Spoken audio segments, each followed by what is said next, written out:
everybody, and thanks for joining me today. I have moved my frame over, I believe, since last time, and thankfully I am out of the confetti slog.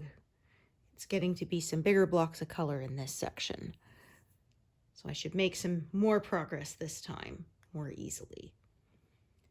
And so I was saying I didn't know if I would make my monthly estimate of around 13,000 because I wanted to do 8,000 a month, and I started this month at 4,600, so 12,600 would be exactly 8,000, and it wasn't looking very promising. But now that I am out of that confetti, it is looking more feasible, so we will see.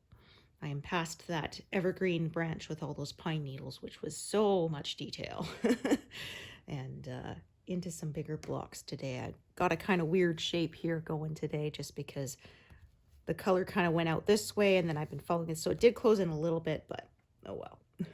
Not on all four sides, which is what I try to avoid when I can. Sometimes it's just more trouble than it's worth.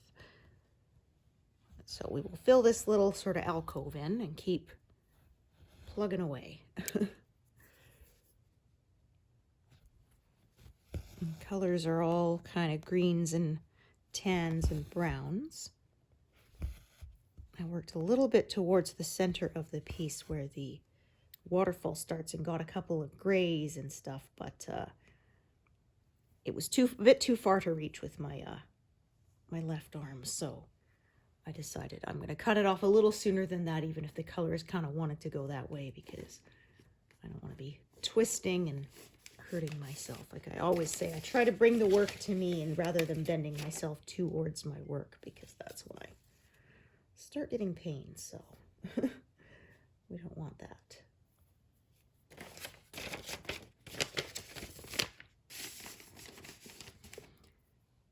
Looks like we are finally done with snow, I hope. But you never know. We have had years where it snowed right at the end of May, which is just wild. But I'm hoping this won't be one of them. It's been nice. Can go for walks now without having to serpentine all over the place, because when it's still thawing, you end up with parts of the sidewalk that have sunk down and then they fill with water, and obviously you don't want to step in those, so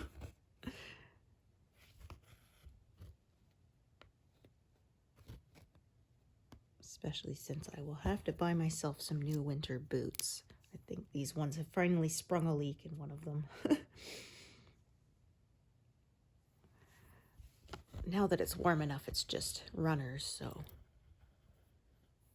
which is what we Canadians call sneakers or trainers, depending on what part of the world you're in.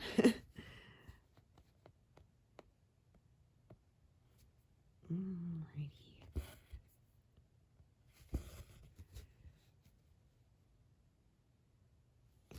And park this one right there.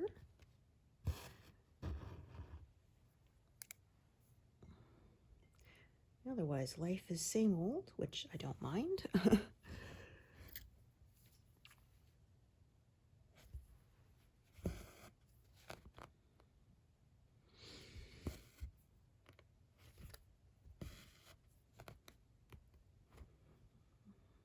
All right, so I could park this down below. I could park it over to the side, as this is kind of a medium piece, and I'm going to park it to the side where there are fewer stitches.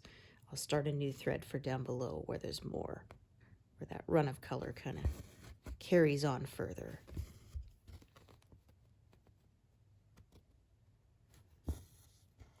Unthread that because it'll be a while till I get to it. Yeah, so it's the time of year where they're deciding what shows are being renewed. Most of the stuff I watch has been renewed, so yay. There were a couple that weren't. There was Watson, which was like it was a medical, it was almost like House kind of thing. He's Dr. Watson, and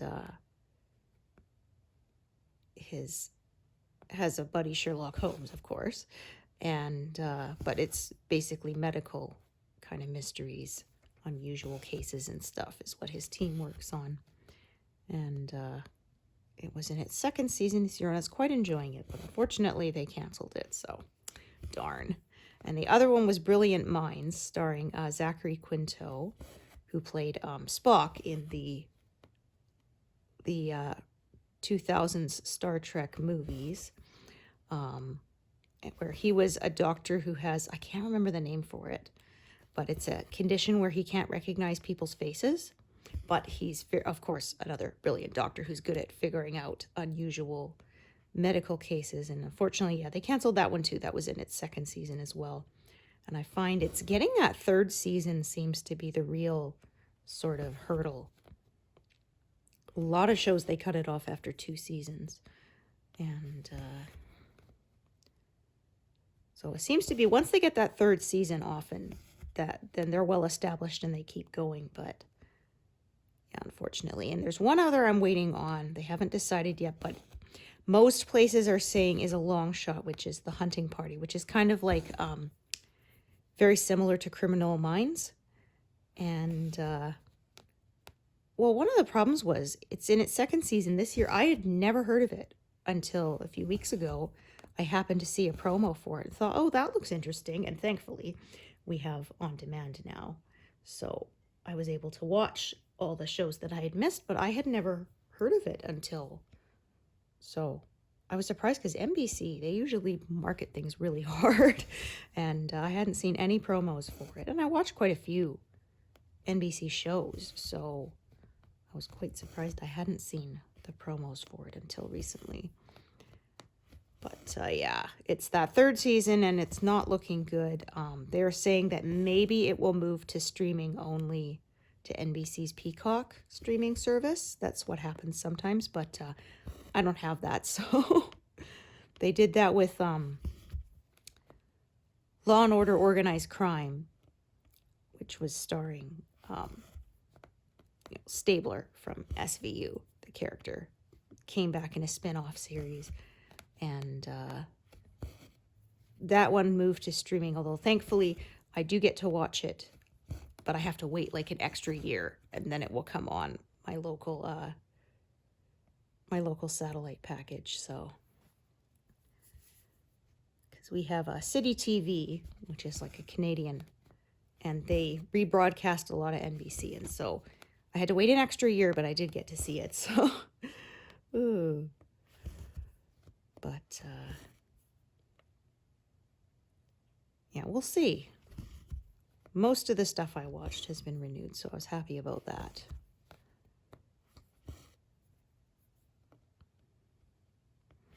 But as I often complain, they don't really give stuff a chance anymore. They expect it to be an instant hit. And, because, yeah, we're watching Babylon 5 now, which was recommended to me, saying that if you like Deep Space Nine, which is my favorite show, you'll probably like Babylon 5. It was actually, they both premiered the same year, and similar to Space Station in the middle of space. There's a war going on, lots of different species of aliens, all, there's stories of them all interacting and stuff. So,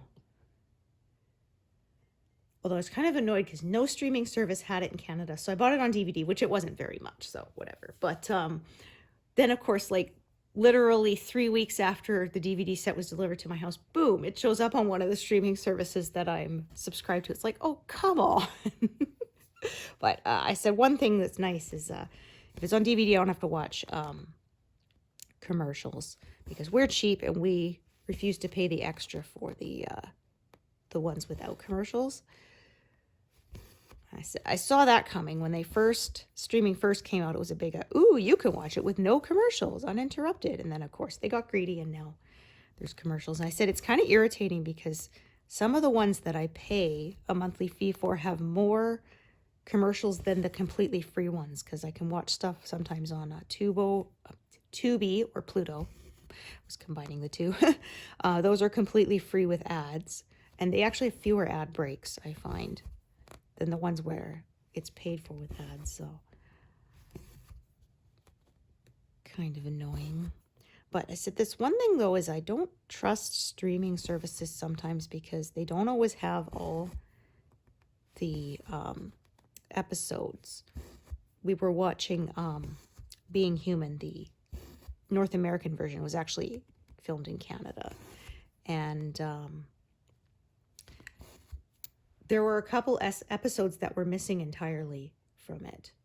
And the third episode of the first season was just not there. Luckily, somebody uploaded it on YouTube, so we were able to watch it there. But yeah, it wasn't there at all. I remember I watched the Australian show All Saints, and there were a couple episodes that were just missing entirely. Or there was one, they uploaded the same episode twice, so it was labeled as if it was the next episode, but it was the previous one. And I emailed them and they never fixed it. So, and then there was one I watched that actually had the video of one episode and the audio of a different one. So it was unwatchable. And I said, that's kind of frustrating because generally with DVD sets, they're a lot more careful. We had one time, we were watching Grimm. And that one was fun. It was like a crime procedural, but with fantasy creatures. So there's werewolves and, vampires and all that stuff. And there was one episode, it was uploaded with the Spanish language dub only in place of the English version. And we went and turned on the Spanish language version in case they had transposed the two, hoping, but no, they were both the Spanish language. We don't speak Spanish. So, and my husband hates reading subtitles. So, I do too. I have them on as like a, what's the word? Like kind of a supplement to the audio language because I have audio processing issues. I can hear it, but my brain doesn't want to make sense of it sometimes. So having the captions there helps. But I don't like it when I have to just read the whole time when it's in another language because then I can't stitch while watching it. So anyway, fortunately, because I was going, well, should we at least like look it up online, see the recap so we won't miss it? Because each story sort of has its own mystery, but there was sort of overarching story plots that continued with the main characters. And but then my husband got the idea. He said, oh, they have a described video one in English. So we watched that. So it'll say stuff like, he opens the door and then she picks up a cup of coffee or something. So it's kind of annoying if you don't need it because it's for people with visual impairments. But at least that way we could see the video, see the story and not miss anything. Because it turned out it was a fairly pivotal episode. And we would have missed quite a lot. So, that was irritating. And so I said, that's one thing I don't like is I find they're not as careful of making sure that everything is correct. And I email them and stuff and they never get a reply. They never fix it. They can't be bothered. So, I had that one on a Canadian one too. I discovered the TV show Hudson and Rex after it was about 5 seasons in, which is about a crime-fighting duo with the detective and his dog, his canine partner, police dog partner. And like I said, I didn't discover it until it had been out for a while. So I watched all the rest on demand, and there was one episode that, again, was just missing entirely.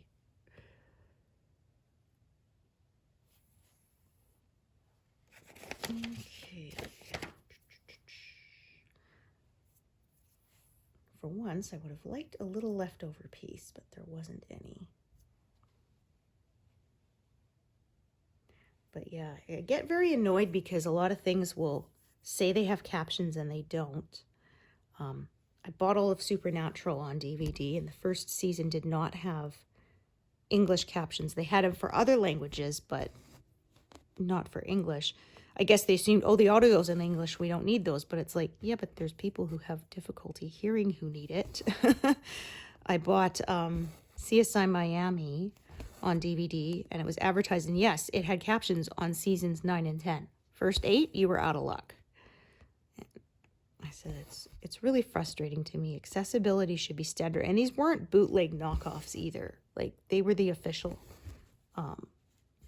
the official, because I had someone say, well, maybe it's a knockoff. I said, I don't think so. It's got all the behind the scenes, you know, stuff. And because usually if you get bootlegs, they don't have the behind the scenes stuff, right? So, because I did that once, I didn't realize it wasn't an official DVD set. And when I got it, it didn't have any interviews or anything. Okay, so I'm parking that sort of in this corner here, rather than stretching it all the way to the end of that run of color, because that's a further carry and it's just not necessary. Okay, so I'm just gonna kind of look here. I think this one is probably, yes, that's what I thought. It's a short piece, plus I wouldn't really want to do that one and park it over here because I don't like to do stitches that are not connected to anything that's already been stitched, because that's when I start making mistakes. My counting, even with a grid. Or I miss stitches and I forget to fill them in later. All right, that's down to the last strand, so I'll have to refill that envelope.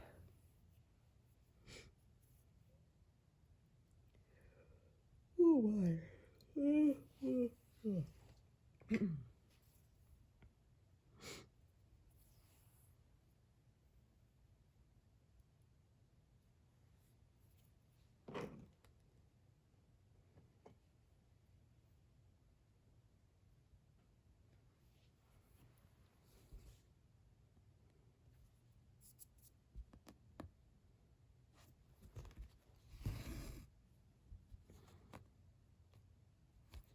So the center of this pass, from about line, I would say 160 or so until about line 230 or something, I looked ahead, is big blocks of colors, so that should go much quicker.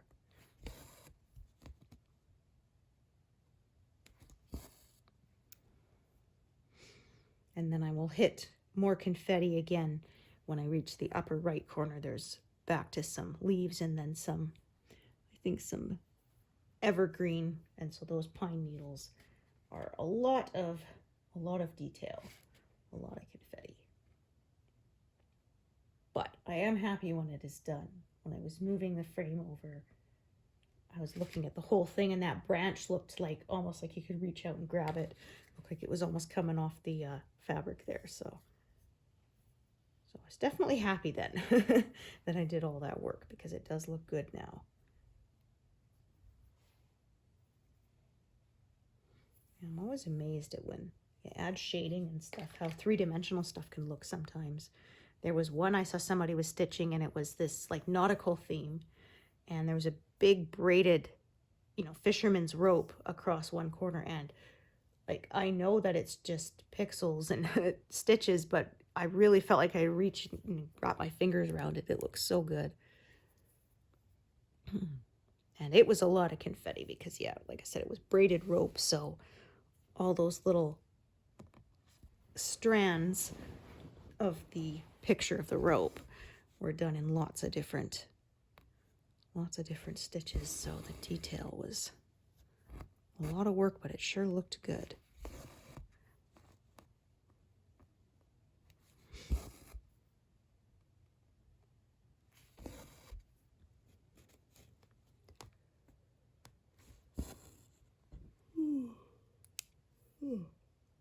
Oh, pardon me.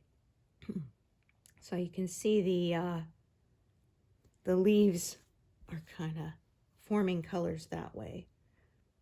And I'm probably going to cut it off right around here, around 140, 145. And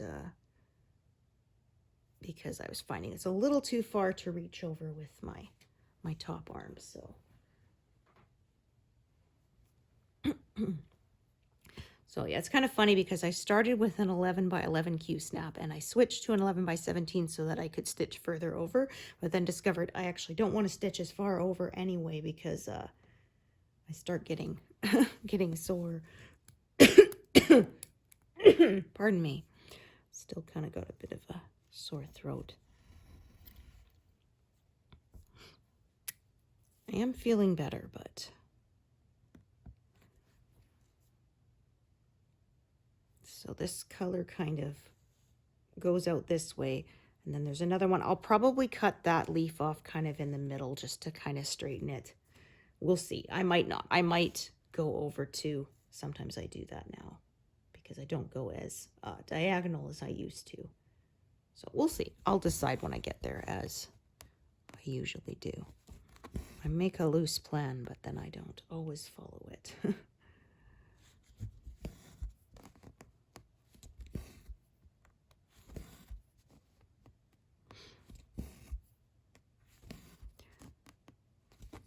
So if I do manage to reach, I think I would have reached 6% this month. So we'll see if I manage to reach the goal or the estimate.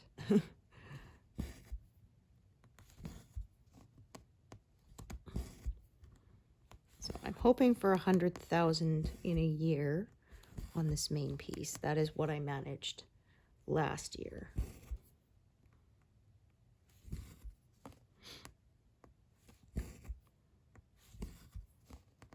There were some people who said they wanted to try and do 500,000 a year, which was just like, wow. Even in tent stitch, that is a lot of stitches. I mean, if you consider it's 365 days in a year, you're talking about over 1,000 stitches a day. That's a lot. I have had some days when I managed over 1,000 stitches, but those are pretty rare for me. And I actually have to make sure I usually don't do that many, because if I do, I end up, my arms are so sore that then I can't stitch for 2 days afterwards. And I like to be able to stitch every day, so.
I usually don't work across such a wide area, but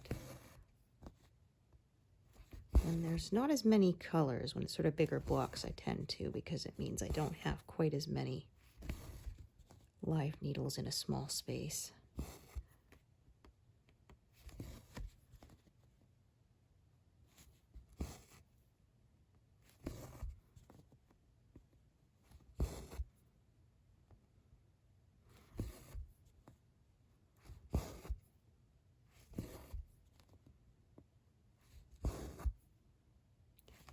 probably be halfway across this pass in June, I would say, some point in June.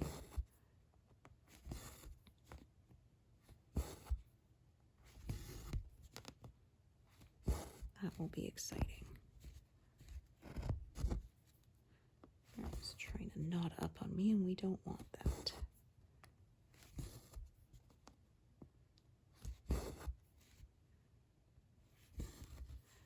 All right.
All right, I could keep stitching with this color, but I want to do sort of these two that are sticking out from the edge there. So I'm going to fill in what's above it first.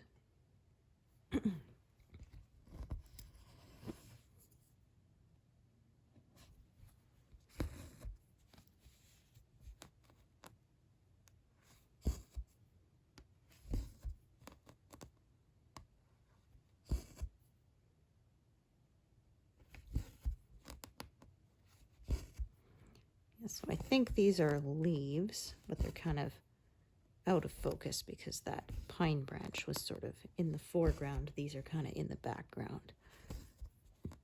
But it being out of focus is kind of nice in that that usually means less confetti stitching.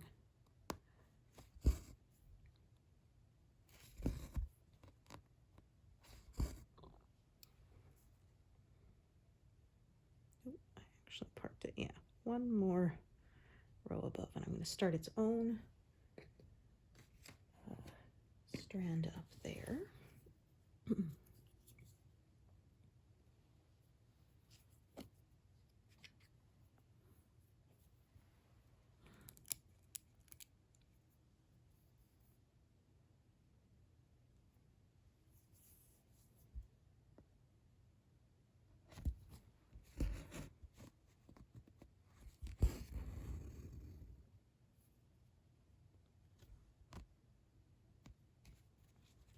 Just going to use an away thread here. So people ask, I do this without turning it over. When I put the first stitch in, you kind of pull on it a little, and if you've caught it correctly, it won't move. So as you can see, that's away thread is along the back here, and this way I'm just making sure that these stitches are wrapping around it. And I just kind of pull that to the back now that that's done. I find as long as there's 3 wraps around that thread, it is not going to go anywhere. And again, this is one of those, the first few times I did it, I then turned the work, made sure that it was correct, and it was. And so now I know how to do it by feel without having to actually look at it.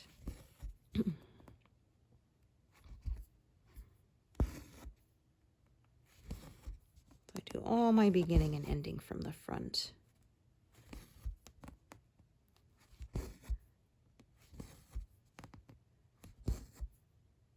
Of course, going the other way because I'm going to park where I start that next stitch, which is for me is always the upper right. Okay, so this one is too short to carry anywhere.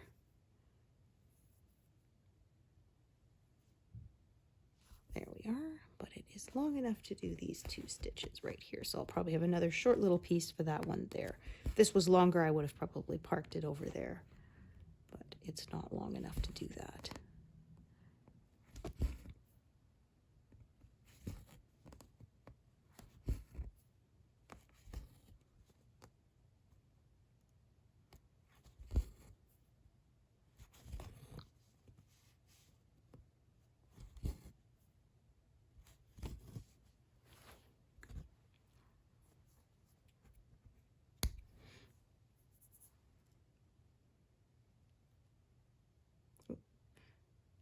bottom hit a extra stitch down at the bottom there. So I had to erase that. It was marked as done because it's not. Yeah, it's one thing. The check mark is kind of on top of the stitching a little bit at times, and so sometimes you can accidentally mark a stitch as completed that you didn't want to, so you have to be careful for that. I know if there's one marked as being completed in the middle of nowhere, that was a fat finger.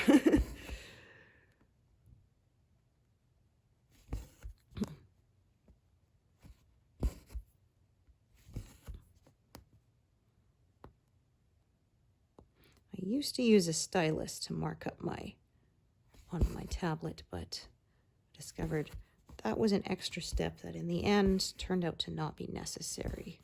I wasn't finding it that much more precise with the stylus, and I was having to pick it up and put it back down all the time, which was, like I said, extra steps that I didn't really need to do. Okay, I'm just going to stop for a second to check this. All right, so that is a fairly long one. So I'm going to park this one where the single stitch is, like that, since I don't need both on the long run of stitches there. And then I'm going to check this one, which I think is, yes, not very long. Okay.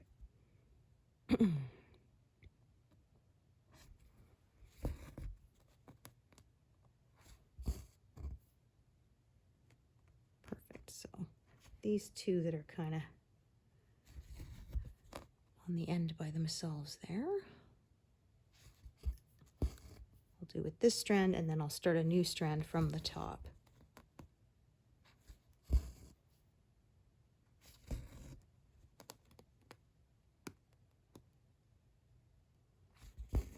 What I have already attached is kind of my biggest factor in deciding what I'm going to do next.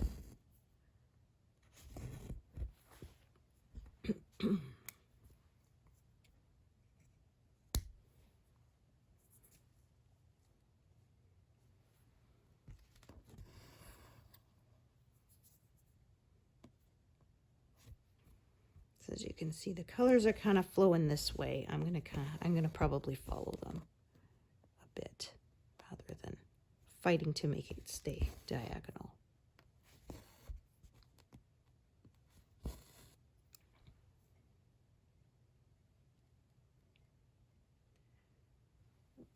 Let's add a new, see if we have a leftover bit here. Okay, I know I have that there. I knew I had this color out. My working tray. Ah, perfect. Do have a short, just enough for one stitch kind of piece.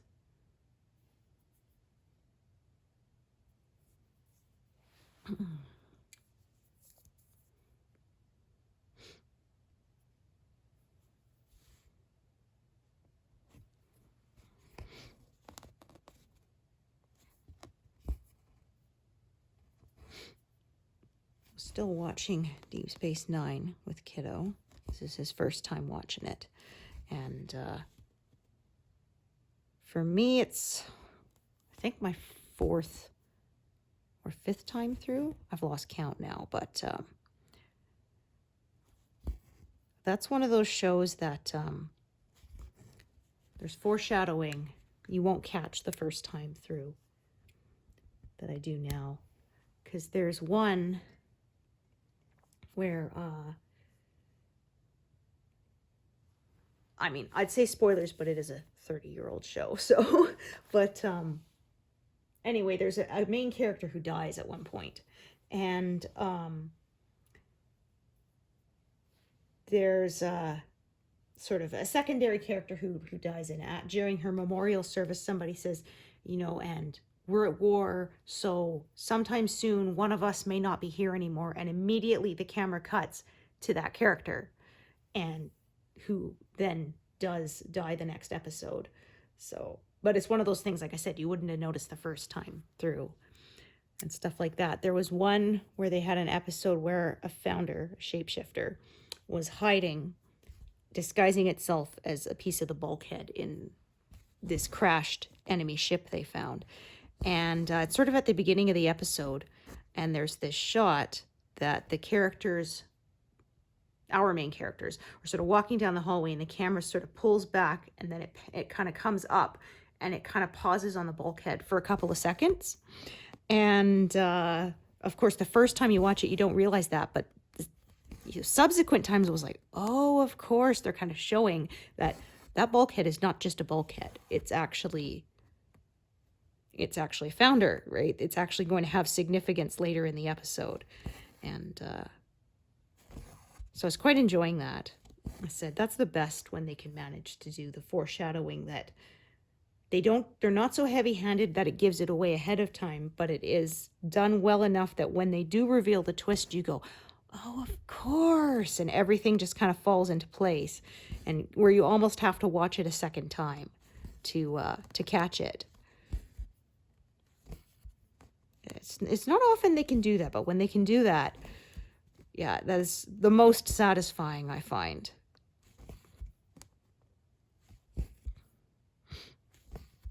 We really enjoyed the Denzel Washington film, The Book of Eli, for that.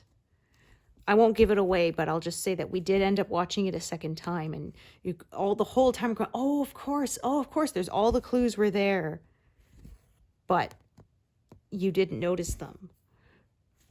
It's only in hindsight that you notice them, and I really enjoyed that one.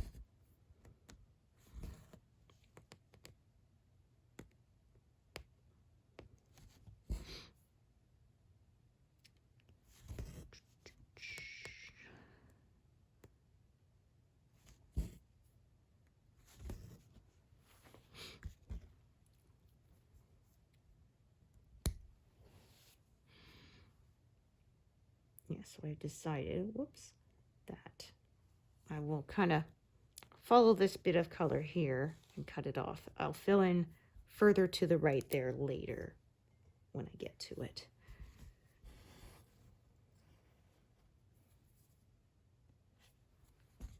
So quite a bit of this color coming up.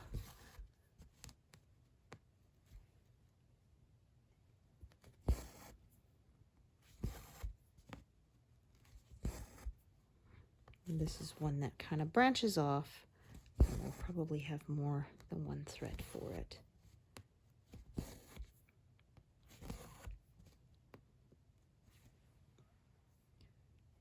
Do that.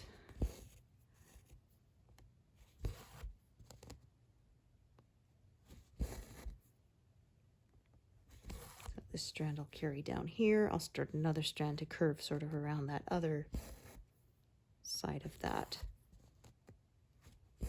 blob of color there to get to, if you want to get technical about it.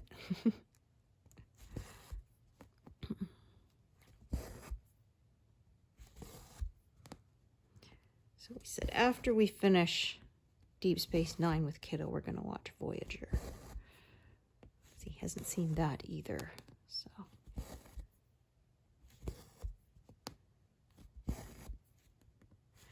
We already went through Next Generation. You know, there's people who will say, where should I start with Star Trek? And I usually say Next Generation. I'm like, I know technically it's not the first one, but it's the first one I ever watched. And I said, I will say you can start with the original for sure, but be prepared that it is quite campy and cheesy. It does show its age. So, you know, don't be put off by that.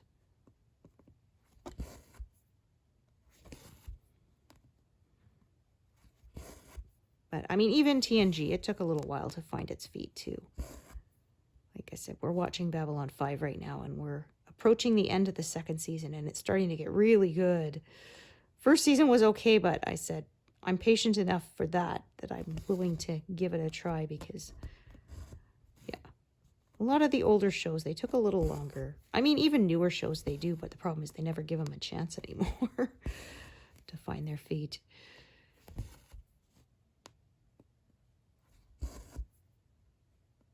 I guess because back then they were making fewer shows, so you kind of had to give them more time, but now there's just so many that, yeah.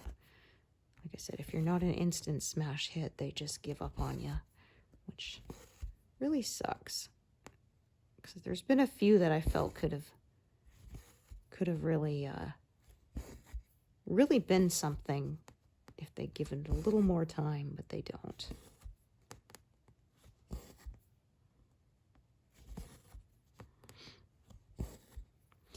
With Firefly being an obvious one.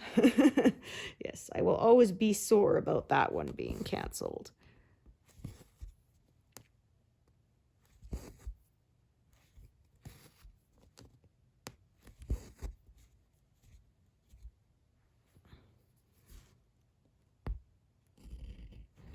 Okay, that almost felt like it was going to knot up, but no.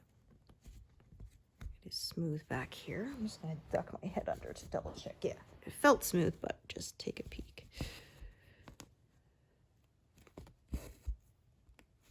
I can spin the top of this thing, but with my camera in the way, it's much harder to do. So I don't want to smack into the camera. In fact, I was filming the other day and I ended up having to abandon it because I thwacked the camera like 3 times. So it's like, okay, this is just too poor quality at this point.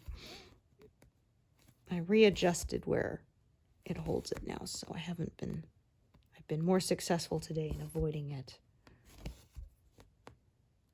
It's kind of a balancing act because obviously I want it to be close enough that everything's in focus and the stitch detail looks good, but can't be too close, or like I said, I bonk into it and that's no good.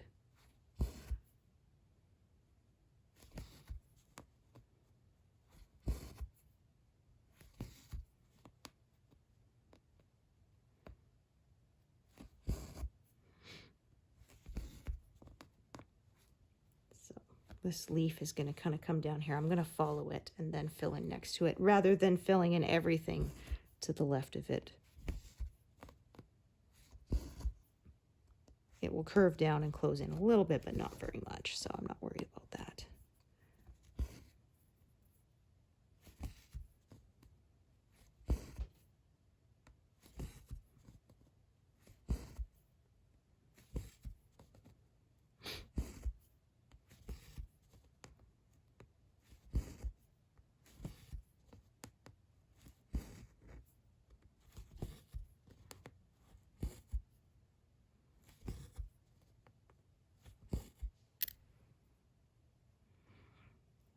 This strand, I'm going to see how long it is.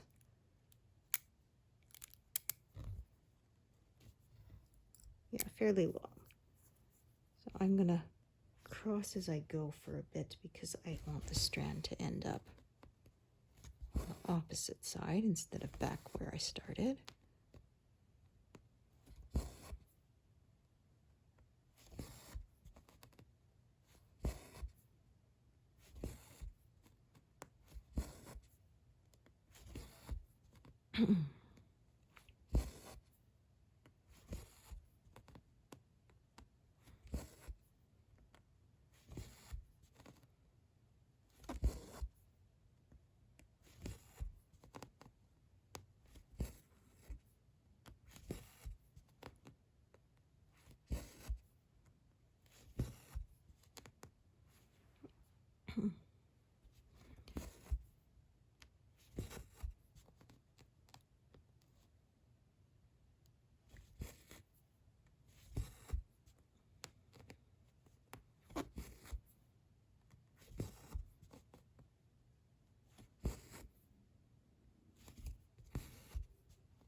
Okay, perfect. I was hoping that strand would hold out for those 8 stitches there.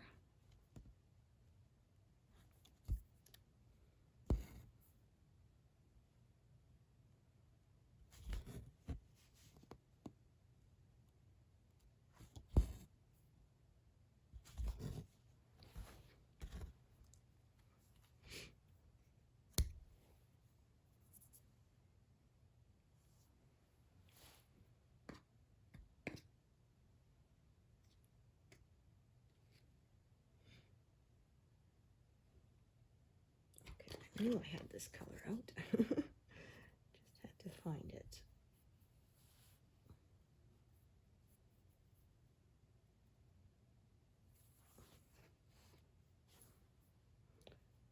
So if I were to reach 13,000 by the end of this month, that would mean I have about 4,000, just over 4,000 left to do, and I've got about half the month left, I think. So I think that might be doable, actually. Especially, like I said, because it's not confetti heavy at this point, so I might even get past that, which would be nice.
One I don't think I have out.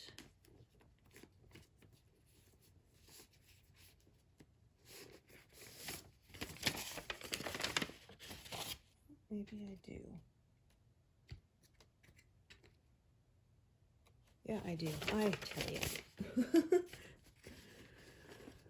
I couldn't see it in my tray until after I took the envelope out of my tub. Because, of course, always the way.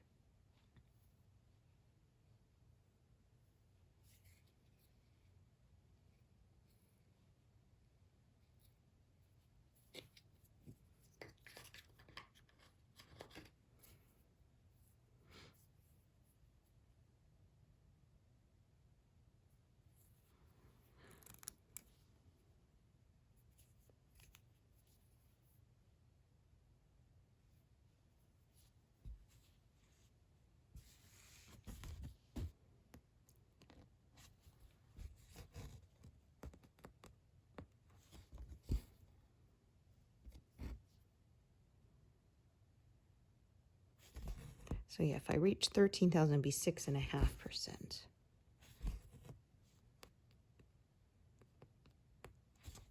Just started at about 2.5%. So the math is easier on this one because it's a nice even 200,000 stitches.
Whoops. I don't do that very often.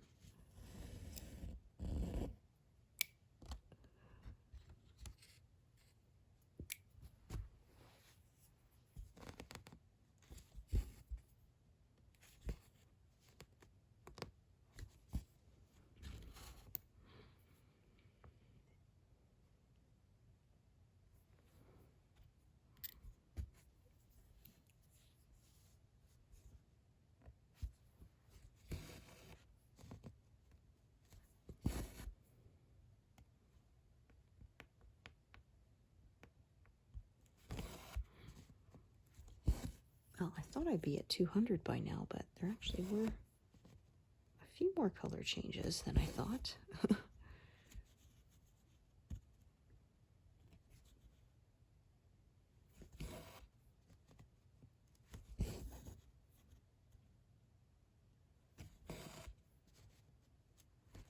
Even though they're bigger blocks of color, there did tend to be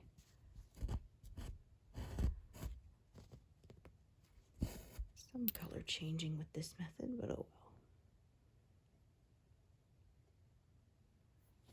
Do, do, do.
Oh, right, I unthreaded that one because that's the strand I accidentally stitched over with another unintentionally.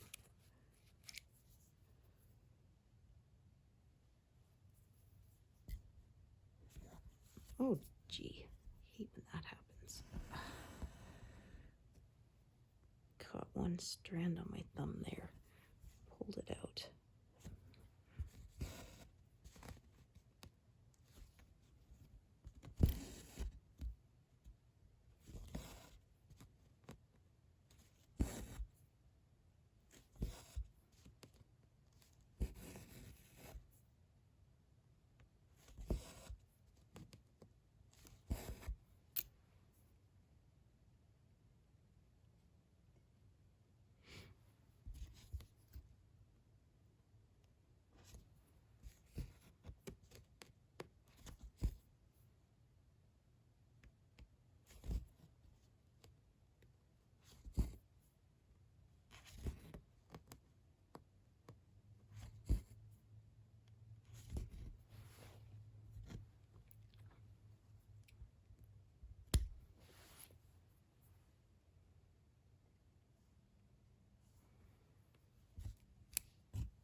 don't feel like filling all this in yet. So I'm going to go, like I said, curve it down.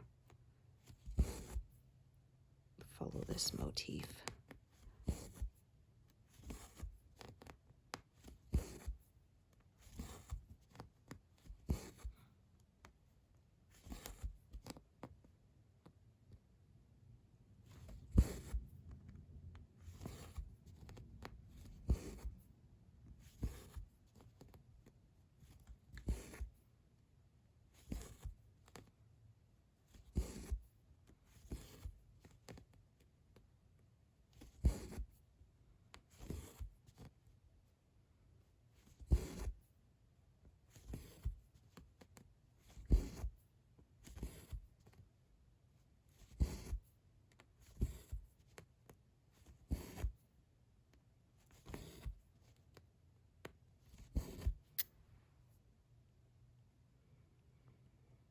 Okay, so I think once I fill in these, that will probably take me to over 200.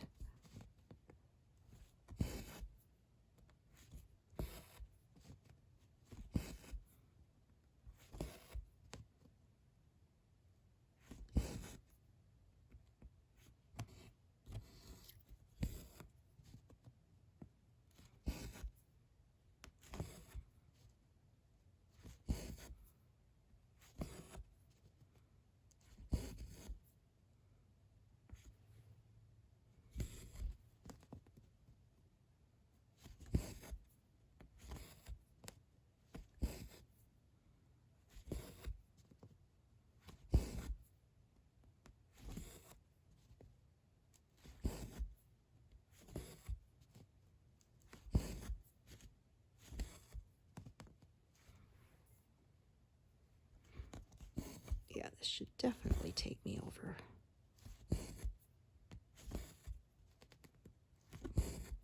Once I tie off this thread.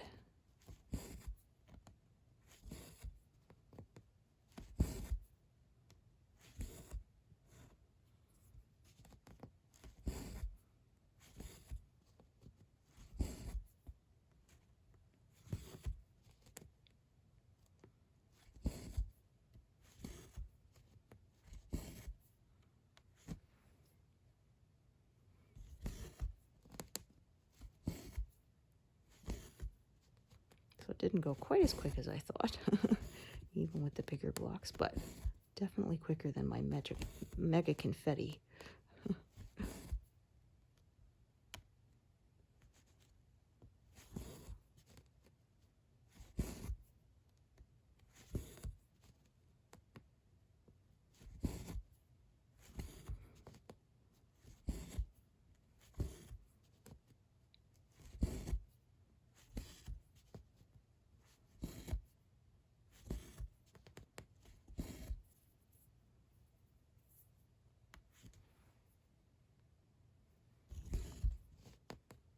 So 205. Closing in on 9,000. So yeah, I think another 4,000 by the end of May is looking more likely now than it was earlier in the month.